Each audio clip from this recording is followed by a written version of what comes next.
جادو کے بارے میں جس طریقے سے ہمارے معاشرے میں بہت ہی زیادہ غلط فہمیاں پائی جاتی ہیں۔ علامہ ابن قدامہ رحمہ اللہ فرماتے ہیں جادو ایسی گروہ دم منتر اور کچھ کلمات کا نام ہے جس کو پڑھ کر انسان پر اس کے کچھ اثرات مرتب ہوتے ہیں کہ جادوگر ایسا کرتے ہیں تو ان کے پاس یہ طاقت کہاں سے؟ اور اسی طریقے سے کوئی انسان اپنی روٹین کے خلاف کوئی کام کرنے لگے، مثال کے طور پر کوئی انسان نماز روزے کا پابند ہو، ایک دم سے نماز روزے چھوڑنے لگے، اس کا عبادات میں دل نہ لگنا۔ سلوا روما وقيصرها سلوا فرسا وكسراها سلوهم كيف بسم اللہ الرحمن الرحیم نحمده ونصلی ونسلم وبارک علیہ۔ عزیزان گرامی، آج کا جو موضوع ہے وہ موضوع جادو سے متعلق ہے۔ جادو ایک قدیم زمانے سے چلا آ رہا ہے، اس کا ثبوت تو نہیں ملتا کہ کب سے چلا آ رہا ہے، لیکن یہ بات طے شدہ ہے کہ اس کی تاریخ بڑی قدیم ہے۔ جیسا کہ قرآن پاک کے اندر حضرت موسیٰ علیہ السلام کے ذکر میں جادوگروں کا بھی تذکرہ آتا ہے، تو اس سے پتہ چلتا ہے کہ اس کی تاریخ بہت ہی قدیم ہے۔ اور ہاروت ماروت کے سلسلے میں بھی جادوگری کا جو ذکر ہوا ہے اس سے بھی پتہ چلتا ہے کہ جادو کی جو تاریخ ہے بہت ہی زیادہ قدیم تاریخ ہے۔ لیکن جادو کا جو سلسلہ تھا وہ جس طریقے سے بر صغیر میں پہنچا، اور بر صغیر میں پہنچنے کے بعد لوگوں کی دلچسپی کا بہت بڑا ذریعہ بن گیا یہ، بالخصوص عوام الناس نے اس جادو کے اندر بہت ہی زیادہ دلچسپی لینی شروع کر دی۔ اور اس کی وجہ بھی یہی تھی کہ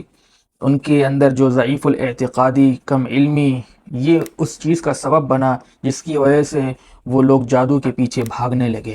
اور ان لوگوں نے یہ تصور کیا اور یہ خیال کیا کہ جادو ہی تمام مشکلات کو ٹال سکتا ہے، تمام پریشانیوں کو دور کر سکتا ہے، اور تمام چیزوں کو وہ ہٹا سکتا ہے، مٹا سکتا ہے اور دور کر سکتا ہے۔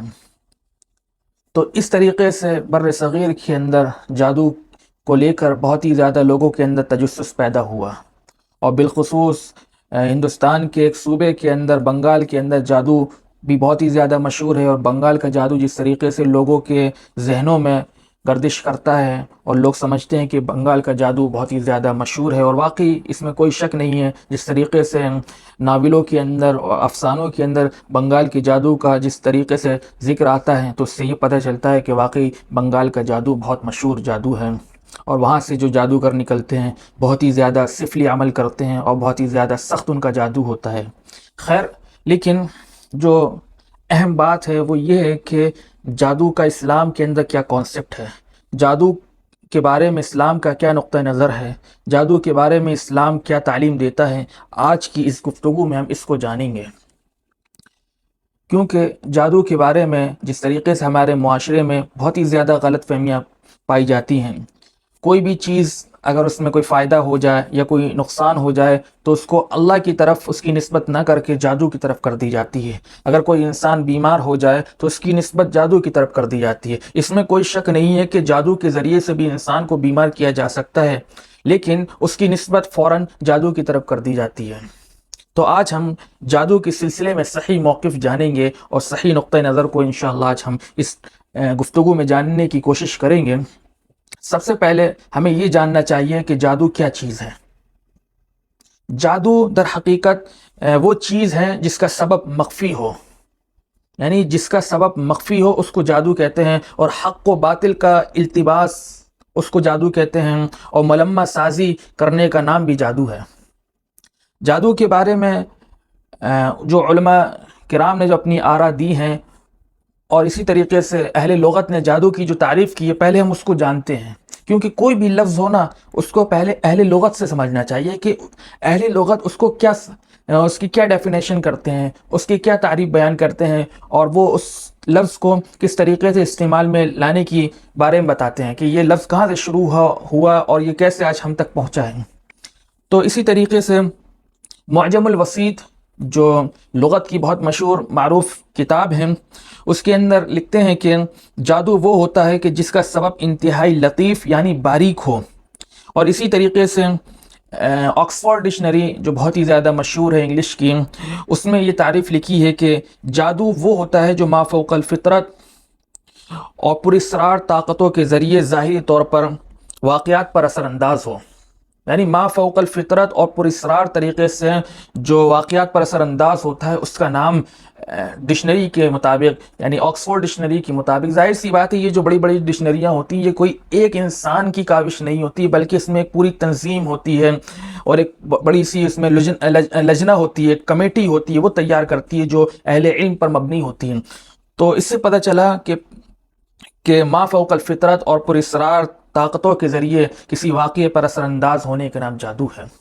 یعنی انسانی شخصیت پہ اگر کسی چیز کا اثر ہو رہا ہے اور اتفاقی طور پر ہو رہا ہے تو ظاہر سی بات اس میں جادو کا بھی اثر ہو سکتا ہے. ایسے نہیں ہے کہ کوئی بھی ما فوق الفطرت یا کوئی بھی پراسرار طاقت اس پر اثر انداز ہو جائے تو وہ جادوئی کی طرف سے اس کی نسبت کی جائے. ہو سکتا ہے وہ اللہ کی طرف سے بھی ہو، لیکن اگر ایسا ہوتا ہے اور کبھی ہو جاتا ہے تو اس پہ زیادہ تر امکان ہو سکتے ہیں کہ وہ جادو کی طرف اس کی نسبت کی جائے.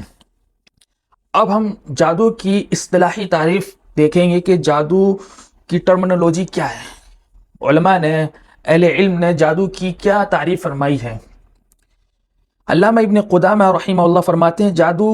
ایسی گروہ دم منتر اور کچھ کلمات کا نام ہے جس کو پڑھ کر انسان پر اس کے کچھ اثرات مرتب ہوتے ہیں. یعنی جب اس دم کو پڑھ دیا جاتا ہے، اس کلمات کو پڑھ دیا جاتا ہے تو انسان کی شخصیت پر اس کے اثرات ہوتے ہیں. تو یہ جادو کی تعریف ہے. اسی طریقے سے علامہ امام راضی رحمہ اللہ فرماتے ہیں جادو ہر اس کام کے ساتھ مخصوص ہے جس کا سبب مخفی ہو، اسے اصل حقیقت سے ہٹا کر پیش کیا جائے اور اس میں دھوکہ دہی نمایاں ہو. یعنی جادو کی یہ تعریف بیان کی گئی ہے کہ جادو میں دھوکہ دہی ہوتی ہے، یعنی اس کی اصل حقیقت کو ہٹا کر اس میں ملمہ سازی کر دی جاتی ہے، اس میں التباس کر دیا جاتا ہے، اس میں چیزوں کی ملاوٹ کر دی جاتی ہے، حقیقت سے اس کو دور کر دیا جاتا ہے. تو یہ جو چیزیں ہوتی ہیں وہ جادوگری ہوتی ہیں. اور جادوگری میں یہ بھی ہوتا ہے کہ انسان کی شخصیت کو نقصان پہنچایا بھی جاتا ہے، اور اسی طریقے سے جادو کے ذریعے سے انسان کو قتل تک بھی کیا جا سکتا ہے. اس طریقے کی تعریف بھی کی گئی ہے کہ جادو وہ چیز ہوتی ہے جس کے ذریعے سے انسان کو تکلیف پہنچائی جائے، انسان کو نقصان پہنچایا جائے، انسان کے ساتھ ایسی کوشش کی جائے جس سے انسان کو نقصان پہنچنے کا اندیشہ ہو. تو یہ جادو کی تعریف تھی. اب یہ سوال پیدا ہوتا ہے کہ جادو لوگ کیوں کرتے ہیں اور جادو کا اثر لوگوں پر کیوں ہو جاتا ہے، یہ سوال پیدا ہوتا ہے. اس کو جاننے کے لیے سب سے بڑی بات یہ ہے کہ جادو وہ انسان کرتا ہے جو اس پر یقین رکھتا ہو، کیونکہ جو مسلمان ہوتے ہیں جن کا عقیدہ درست ہوتا ہے وہ جادو پر یقین رکھتے ہیں کہ جادو سے نقصان ہو سکتا ہے، لیکن ان کا جو کلی اعتماد ہوتا ہے وہ اللہ پر ہوتا ہے، کیونکہ نفع اور نقصان کی جو طاقت ہے وہ اللہ کے پاس ہے. اسی لیے کیونکہ اللہ نے جس طریقے سے شر کو پیدا کیا اسی طریقے سے اللہ نے جادو کا علم بھی پیدا کیا، اور اللہ نے اختیار دے دیا کہ اگر تم اس کے ذریعے سے اگر غلط کام کرو گے تو ظاہر سی بات ہے تم اس کا نقصان اٹھاؤ گے، اللہ کا عذاب چکھو گے. لیکن اب یہ دیکھنا ہے کہ جادو لوگ کیوں کرتے ہیں. جادو وہ لوگ کرواتے ہیں یا وہ لوگ کرتے ہیں جو انسان سے نفرت کرتے ہیں یا انسان کے درمیان نفرت ڈالنا چاہتے ہیں. یعنی اچھا بھلا کوئی انسان ہے، اس سے حسد کی بنیاد پر عاملوں کے پاس جا کر اور جادوگروں کے پاس جا کر اس کی مسکراہٹ کو، اس کی زندگی میں جو خوشیاں ہیں اس کو ختم کرنے کی کوشش کرتے ہیں. اسی طریقے سے میاں بیوی کے درمیان جو محبت اور الفت ہے اس سے دیکھ کر آدمی کے اندر حسد پیدا ہوتا ہے، اور اس کے نتیجے میں وہ جادوگروں کے پاس جاتا ہے، عاملوں کے پاس جاتا ہے اور ان کے سامنے بڑی مقدار میں اچھی خاصی پیسے کی لاگت رکھتا ہے اور کہتا ہے کہ ان کے درمیان نفرت پیدا کر دو. لہذا وہ نفرت ان کے درمیان پیدا ہو جاتی ہے. اب وہ کیسے ہوتی ہے وہ انشاءاللہ ہم بتائیں گے. اسی طریقے سے کوئی بھی انسان مال کما رہا ہے تو اس کی دکان میں بندش کر دی جاتی ہے، جس سے یہ نقصان ہوتا ہے کہ اس کے پاس گراہک آنا بند ہو جاتے ہیں، کسٹمر آنا بند ہو جاتے ہیں اور وہ پریشانیوں میں الجھ جاتا ہے. اسی طریقے سے اس کو کوئی بیماری لاحق ہو جاتی ہے، جب وہ ڈاکٹروں پاس جاتا ہے، علاج و معالجہ کرواتا ہے تو اس کی بیماری کی تشخیص نہیں ہوتی ہے، لیکن وہ انسان بیمار ہوتا چلا جاتا ہے. اس طریقے کی بے شمار باتیں ہوتی ہیں جو جادوگروں کی جانب سے کی جاتی ہیں، اور انسان اس میں پریشان ہوتا چلا جاتا ہے، اور انسان ایک وہ مدت آتی ہے کہ انسان اس دنیا سے رخصت ہو جاتا ہے۔ یہ زیادہ تر جادوگروں کی وجہ سے ہوتا ہے۔ اللہ تعالیٰ ایسے جادوگروں کو غرق کرے۔ اب یہ سوال پیدا ہوتا ہے کہ جادوگر ایسا کرتے ہیں تو ان کے پاس یہ طاقت کہاں سے آئی ہے؟ تو میں یہاں پر آپ کو بتاتا چلوں کہ یہ طاقت در حقیقت ان کو شیطان کی طرف سے ملتی ہے، جناتوں کی طرف سے ملتی ہے۔ اس کے لیے وہ یہ کرتے ہیں کہ وہ کام کریں گے جس کے ذریعے سے وہ شیطان کو خوش کر سکیں اور اس کی معاونت، اس کی مدد حاصل کر سکیں۔ مثال کے طور پر وہ ایسا کام کریں گے جیسے کہ وہ غیر اللہ کو سجدہ کرنا، غیر اللہ کے سامنے نظر و نیاز کرنا، ان کے سامنے قربانی دینا، اسی طریقے سے قرآن پاک کی بے حرمتی کرنا، اور بے شمار گندگی، حتیٰ کہ کتابوں کے اندر علماء نے لکھا ہے کہ وہ جادو سے پہلے گوبر کھاتے ہیں، پیشاب پیتے ہیں، اس کے بعد پھر وہ طرح طرح کی گندی حرکات کرتے ہیں، حیض کا خون اپنے بدن پہ چمٹتے ہیں اور لگاتے ہیں اس کو، اور اس پہ لپٹتے ہیں، پھر وہ کلمات پڑھتے ہیں، شیطان کو خوش کرنے کے کلمات پڑھے جاتے ہیں، جناتوں کو خوش کرنے کے کلمات پڑھے جاتے ہیں، شرک کیا جاتا ہے زیادہ سے زیادہ، بچوں کی بلی چڑھائی جاتی ہے اس کے اندر، لوگ اپنا خون اس کے اوپر چڑھاتے ہیں، اس طریقے سے برے برے افعال کیے جاتے ہیں کہ انسان سوچ بھی نہیں سکتا، انسان اپنے تصور میں بھی نہیں لا سکتا، انسان کے خیالوں میں بھی بات نہیں آ سکتی جو وہ لوگ کرتے ہیں۔ اور جتنی زیادہ شیطان کو خوش کرنے کی کوشش کی جائے گی اتنی ہی زیادہ شیطان خوش ہوتا ہے اور اتنی زیادہ وہ طاقت پہنچاتا ہے ان کو۔ اور پھر وہ پوچھتا ہے کہ تمہاری کیا خواہش ہے، تو بتایا جاتا ہے کہ فلاں کے درمیان نفرت پیدا کرنا ہے، فلاں کو نقصان پہنچانا ہے، فلاں کو تکلیف پہنچانی ہے، فلاں کو بیمار کرنا ہے، فلاں کی دکان بہت اچھی چل رہی ہے اس میں بندش کرنا ہے۔ تو اس طریقے کی باتیں جب وہ کہتے ہیں تو پھر وہ شیطان اپنی طاقتوں کے ذریعے سے، جو اللہ تعالیٰ نے شیطان کو اختیار دے رکھا ہے، قیامت تک کے لیے اختیار دے رکھا ہے کہ تمہیں مہلت ہے قیامت تک کے لیے، تم ہمارے نافرمان بندوں پر، ظاہر سی بات ہے اس دنیا کے اندر اسے اختیار دیا گیا ہے کہ تم بندوں پر حاوی ہو سکتے ہو، لیکن وہ بندے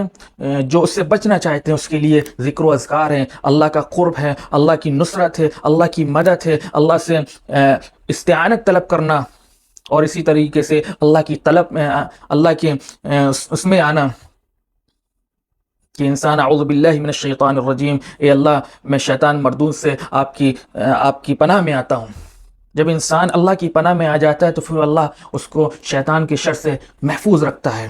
تو ان طریقوں کے ذریعے سے وہ شیطان انسانوں کے اوپر حاوی ہوتا ہے، اور اس طریقے سے وہ شیطانوں کی مدد لے کر انسانوں کو نقصان پہنچاتا ہے۔ تو یہ طریقہ ہوتا ہے نقصان پہنچانے کا شیطان کا، انسانوں کو جادوگروں کے ذریعے سے اور عاملوں کے ذریعے سے۔ اور عامل کیونکہ جادوگر کا انسانوں سے تعلق ہوتا ہے اور جادوگروں کا شیطانوں سے تعلق ہوتا ہے، ظاہر سی بات ہے شیطان انسانوں سے تعلق نہیں رکھ سکتا ہے، تو ان کا یہ انسان جادوگروں کے پاس آتے ہیں، جادوگر عامل شیطانوں کے پاس جاتے ہیں اور شیطان ان کی مدد کرتے ہیں، ان کی مطالبات کو پورا کرتے ہیں، اس طریقے سے کام چلتا ہے۔ اب یہ سوال پیدا ہوتا ہے کہ یہ جادو کرتے ہیں اور لوگوں پر جادو ہوتا ہے، لوگ سحر زدہ ہوتے ہیں، اب جادو سے بچنے کی کیا تدبیر ہونی چاہیے، اور جادو سے کس طریقے سے بچا جائے، اور جادو سحر زدہ ہونے کی کیا علامات ہیں، یہ تمام باتیں بھی جان لینا ضروری ہیں۔ اس سے پتہ یہ چلے گا کہ کبھی بھی انسان کو اگر کوئی اس طریقے کی جادو لگ گئی ہو، یا وہ سحر زدہ ہو گیا ہو، جادو کا شکار ہو گیا ہو، تو اس کی کیا علامات ہیں وہ بھی جان لینا بہت ضروری ہے۔ سب سے پہلے جو بتائی جاتی ہے علامات، ویسے تو بہت زیادہ علامات بیان کی جاتی ہیں، لیکن کچھ علامات ایسی ہیں جو زیادہ تر پائی جاتی ہیں۔ مثال کے طور پر اس میں سے ایک علامت یہ ہے کہ انسان کی جسم میں درد ہونے لگتا ہے، کسی خاص حصے میں درد ہونے لگے گا، اور اس درد کا نتیجہ یہ ہوگا کہ آپ ڈاکٹروں کے پاس جائیں گے اور علاج و معالجہ کروائیں گے، لیکن اس کی تشخیص نہیں ہو رہی ہوگی۔ تو یہ بھی علامت ہے، ایک 100% نہیں کہا جا سکتا کہ یہ کلی ہی علامت ہو شیطان کی جانب سے یا جادو کی علامت ہو، لیکن یہ ایک اغلب، یعنی اس کی گنجائش ہے، ایسا ہو سکتا ہے۔ اور اسی طریقے سے کوئی انسان اپنے روٹین کے خلاف کوئی کام کرنے لگے، مثال کے طور پر کوئی انسان نماز روزے کا پابند ہو، ایک دم سے نماز روزے چھوڑنے لگے، اس کا عبادات میں دل نہ لگنا، تو یہ جو علامات ہوتی ہیں یہ وہ علامات ہیں جن سے امکانات ہیں، 99% امکانات ہیں کہ اس کو جادو لگا ہوا ہے۔ اور اسی طریقے سے اور بھی علامات ہیں، مثال کے طور پر کوئی انسان یعنی روٹین کے علاوہ ایسی حرکتیں کرنے لگے، مثال کے طور پر کوئی انسان 2 روٹی کھاتا تھا، ایک دم سے 6-7 روٹی کھانے لگ جائے، 10 روٹیاں کھانے لگ جائے، کوئی انسان روٹین کے خلاف، یعنی کوئی انسان دن میں سوتا تھا یا رات میں سوتا تھا، ایک دم رات کو سونا ہی بند کر دے، اس کو نیند نہ آئے، پریشان ہونے لگے، ایک دم گھبراہٹ ہونے لگے، سوئے تو گندے گندے خواب آنے لگے اس کو، تو یہ جو علامات ہیں یہ زیادہ تر جادو کی جانب سے علامات ہوتی ہیں، یعنی ایسے شخص پر جب جادو کر دیا جاتا ہے تو یہ علامات اس کے اندر پائی جاتی ہیں۔ اب جب یہ ان علامات کی تشخیص ہو جائے اور لگے کہ یار ہاں یہ بندہ روٹین کے خلاف کام کر رہا ہے، تو سمجھ جائیے کہ اس کے اوپر جادو ہوا ہے۔ اب سوال یہ پیدا ہوتا ہے کہ ٹھیک ہے جادو ہوا ہے، عاملوں کے پاس بھی نہیں جانا چاہیے، جادوگروں کے پاس بھی نہیں جانا چاہیے، تو انسان پھر کیا کرے؟ تو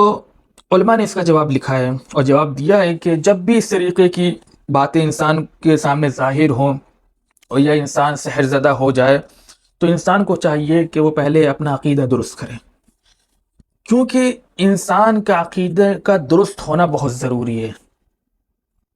اگر قبلہ درست نہیں ہوگا تو آپ کی نماز درست نہیں ہوگی، اسی طریقے سے اگر آپ کا عقیدہ درست نہیں ہوگا تو آپ کا ایمان بھی ڈگمگ رہے گا۔ عقیدے کی اسلام میں بہت اہمیت ہے، عقیدے کے بغیر ایمان اور اسلام نامکمل ہے۔ انسان کا عقیدہ ہونا چاہیے کہ تمام کی تمام بیماری سے شفا دینا اللہ کا کام ہے، عبادت کے لائق صرف اور صرف اللہ کی ذات ہے، شر اور نفع کا مالک اللہ ہے۔ یہ تمام باتیں ہیں جو توحید میں آتی ہیں، یہ تمام باتیں ہیں جو عقیدے کے اندر آتی ہیں۔ جب انسان کا عقیدہ درست ہوگا تو اس کے ساتھ اللہ کی مدد بھی آئے گی۔ اگر انسان کا عقیدہ درست نہیں ہے تو اس کی نمازیں، اس کا روزہ، اس کے ذکر و اذکار، اس کی ریاضتیں کسی کام کی نہیں ہے۔ لہذا انسان کو چاہیے کہ وہ اپنا عقیدہ درست کریں، اور اگر اس کا عقیدہ درست ہے تو اپنے آپ کو وہ اللہ کے قریب زیادہ سے زیادہ پہنچنے کی کوشش کریں۔ مثال کے طور پر نفلوں کی پابندی کریں، ذکر و اذکار کی پابندی کریں۔ اگر وہ ناپاک رہتا تھا تو ناپاکی سے اپنے آپ کو دور رکھیں، اگر وہ گندی صحبتوں میں رہتا تھا تو اپنے آپ کو گندی صحبتوں سے دور رکھیں، اپنے آپ کو ایسے لوگوں سے بچائیں، جو ایسے لوگوں سے جن کے ساتھ اٹھنا بیٹھنا ہو، جو جادوگری کرتے ہوں یا جو شیطانوں کے پاس ان کا آنا جانا ہو، ایسے لوگوں سے اپنے آپ کو دور رکھیں،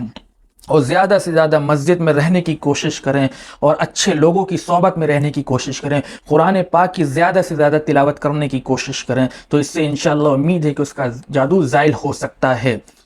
ہو جائے گا انشاءاللہ۔ اور اسی طریقے سے اللہ پر کلی اعتماد رکھے، اللہ پر کلی بھروسہ رکھے اور اللہ سے دعائیں کرتے رہے اور اللہ سے شیطان مردود کے خلاف پناہ طلب کرتا رہے، تو اس طریقے سے انشاءاللہ اس کا جادو زائل ہو جائے گا۔ اور اسی طریقے سے حدیث پاک کے اندر آیا ہے کہ انسان 7 اجوا کھجور کھائے صبح کے وقت تو انشاءاللہ وہ شیطان کے شر سے شام تک محفوظ رہے گا۔ اور اسی طریقے سے جو حدیث پاک کے اندر جو مسنون اذکار آئے ہیں ان اذکار کا بھی اہتمام کریں، جیسا کہ حدیث پاک کے اندر آیا ہے کہ جو شخص آیت الکرسی کا سوتے وقت اہتمام کرتا ہے تو اللہ تعالیٰ اس کے لیے ایک فرشتہ مقرر کر دیتے ہیں جو اس کی صبح تک حفاظت کرتا ہے۔ تو اس طریقے کی ذکر و اذکار کرنے سے بھی اس کو فائدہ پہنچے گا اور وہ شیطان کی شر سے محفوظ رہے گا۔ جیسے کہ چاروں قل پڑھیں، جب انسان کو اس طریقے کی کوئی بیماری لاحق ہو یا جادو کا اس کو لگے کہ مجھ پر کوئی جادو کیا جا رہا ہے یا ہو رہا ہے، تو وہ چاروں قل کا اہتمام کریں، چاروں قل کو پانی پر دم کر کے وہ پی لیں۔ اسی طریقے سے سورہ فاتحہ کو پانی پر دم کر کے پی لیں۔ اسی طریقے سے ایک دعا ہے جو حضور نبی کریم صلی اللہ علیہ وسلم نے حضرت جبریل علیہ السلام سے سیکھی تھی، جو مسلم کے اندر روایت موجود ہیں، وہ اس دعا کا بھی اہتمام کریں۔ وہ دعا یہ ہے کہ میں آپ کے سامنے وہ دعا سنا دیتا ہوں۔ اللہم ارقیک بسم اللہ ارقیک من کل شیء یؤذیک من شر کل نفس او عین حاسد اللہ یشفیک بسم اللہ ارقیک. یہ دعا کا اہتمام کرنا چاہیے. اسی طریقے سے ایک اور دعا ہے جس کا اہتمام کرنا چاہیے، انشاءاللہ وہ شیطان کے شر سے محفوظ رہے گا. اعوذ بکلمات اللہ التامات من شر ما خلق. اسی طریقے سے ایک اور دعا ہے جو اس کا اہتمام صبح و شام کرے گا تو وہ بھی انشاءاللہ شیطان کے شر سے محفوظ رہے گا. وہ دعا ہے بسم اللہ الذی لا یضر مع اسمہ شیء فی الارض ولا فی السماء وهو السمیع العلیم. اس طریقے کی جو دعائیں ہیں ان دعاؤں کا اگر انسان اہتمام کرے تو وہ انشاءاللہ شیطان کے شر سے محفوظ رہے گا. اور جیسا کہ میں نے بتایا کہ ایسے لوگوں کی صحبت سے بھی بچے، بری حرکات سے بھی بچے اور اپنے آپ کو ناپاکی سے دور رکھے، گندی حرکتوں سے باز رکھے تو انشاءاللہ وہ شیطان کے شر سے محفوظ رہے گا اور اس پر جادو کوئی بھی اثر نہیں کرے گا. تو یہ باتیں تھیں جو آپ کے سامنے رکھنی تھی. اور کیونکہ جادو کے سلسلے میں ہمارے معاشرے میں جو غلط کانسیپٹ پھیلا ہوا ہے کہ کچھ بھی ہو جائے تو جادو اس کی نسبت جادو کی جانب کر دی جاتی ہے اور لوگ عاملوں کے چکر میں پڑ جاتے ہیں. ذرا سا جادو ہوا، علماء کے پاس جانے کے بجائے عاملوں کے چکروں میں پڑ جاتے ہیں، علماء کے پاس جانے کے بجائے جادوگروں کے چکر میں پڑ جاتے ہیں، جس کا نقصان یہ ہوتا ہے کہ ان کا مال بھی ضائع ہوتا ہے، وقت بھی ضائع ہوتا ہے اور نتیجہ کچھ نہیں نکلتا ہے اور اللہ بھی ناراض ہوتا ہے. کیونکہ حدیث پاک کے اندر آیا اور علماء نے باقاعدہ اس کی صراحت کی ہے کہ جادو کا علاج جادو سے کرنا حرام ہے. اب جادو اگر انسان کو لگ گیا تو اس کا علاج علماء کے ذریعے سے ہوگا، اچھی دعاؤں کے ذریعے سے ہوگا، جیسا کہ دعائیں حضور نبی کریم صلی اللہ علیہ وسلم نے ہمارے سامنے بیان فرما دی ہیں. حضور نبی کریم صلی اللہ علیہ وسلم نے ہر چیز کا طریقہ بتا دیا ہے، بس ہمیں ان طریقوں کو سیکھنے کی ضرورت ہے، ان طریقوں کو جاننے کی ضرورت ہے. اس کے لیے یا تو ہمیں خود پڑھنا پڑے گا یا ہمیں علماء کے پاس جانا پڑے گا. اللہ سے دعا ہے کہ اللہ تعالیٰ میں کہنے سے زیادہ عمل کی توفیق عطا فرمائے. وآخر دعوانا ان الحمد للہ رب العالمین والسلام علیکم ورحمۃ اللہ. سلوا روما وقيصرها، سلوا فرسا وكسراها، سلوا